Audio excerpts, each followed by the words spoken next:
The magnitude of the story itself. 2 decades, I mean, that brings in Brady. If we're going to go back to Kurt Warner, there may never be a story like that. But this Brock Purdy story, if he does it from Mr. Irrelevant to Super Bowl champion in 2 years, that would be the stuff that they make movies about someday.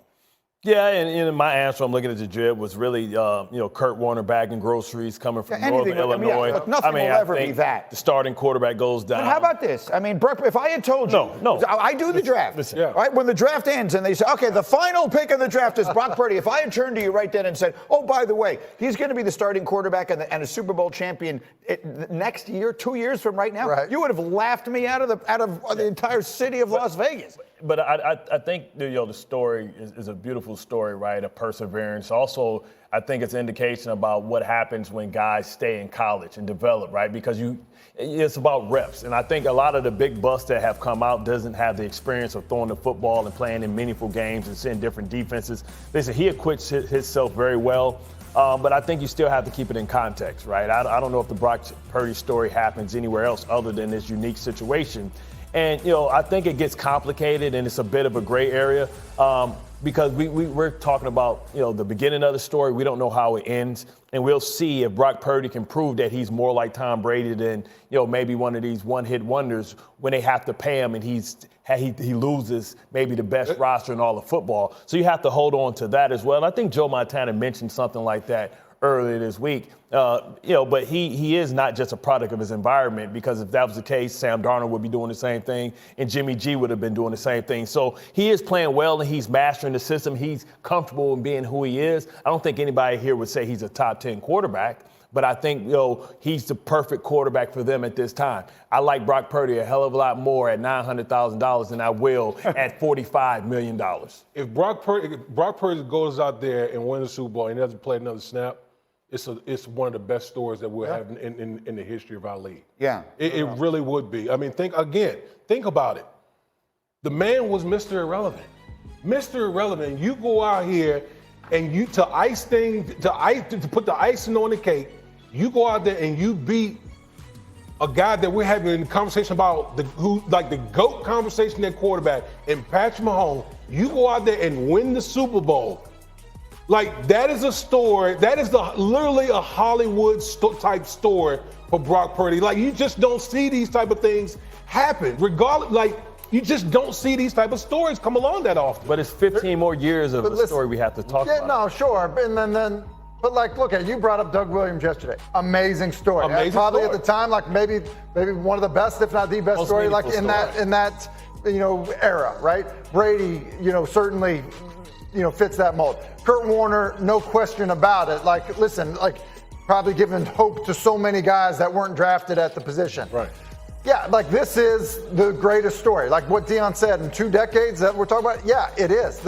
Listen, the only reason he was drafted last is because they were like, you know what, he might sign as a free agent with Minnesota, so let's go ahead and draft him. Absolutely. I would say this, and because of it, and the story will continue, why are we not comfortable paying him $50 million? If you are good enough to win a Super Bowl, why are you not good enough to be paid on par with a bunch of guys that can't? Because of what you can't put around them. But here's what I would say. We're looking at this. I'm not saying he can't. I think that we are assigning, when we talk about what he might get paid, I think we are assigning traits that dictate why a guy gets drafted, physical traits of why a guy gets drafted in the first round, which, quite honestly, are the biggest misleading characteristics in quarterback evaluation.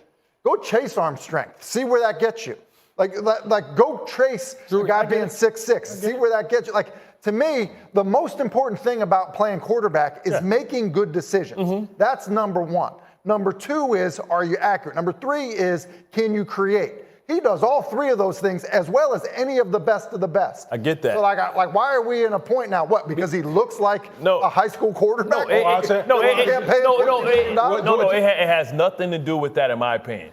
Because Drew Brees looked exactly the same way. Exactly right. But he proved that he had the great gene when he didn't have the best weapons around him. People always talk about Phillip Rivers was there. Drew Brees was having a hell of a season before he got his shoulder stepped on and before he became a free agent. But what I'm saying is, Brock Purdy, when you take those weapons away, then what is he? Because we've seen him struggle in just a short sample size when a couple players go down in the game, well, that's what the roster is going to look like on the daily when you take that much piece of the pie. Yeah, but how many quarterbacks when you take away? No.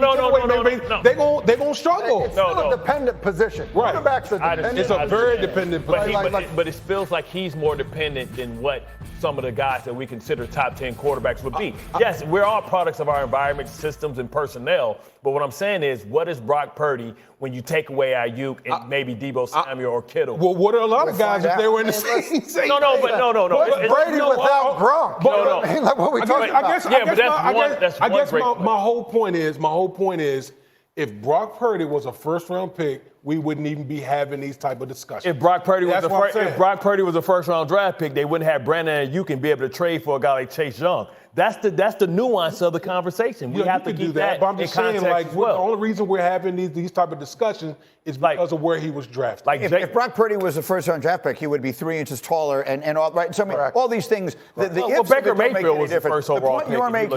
The point you're making is a reasonable one, and we have no way of knowing what the answer is. We will find out. We'll find out when we get there. The point is, at this moment, hey, the first chapter of the story is as good as anybody's. It's a great story. We'll see what San Francisco feels about him and how important he is when it comes time to give him $50 million.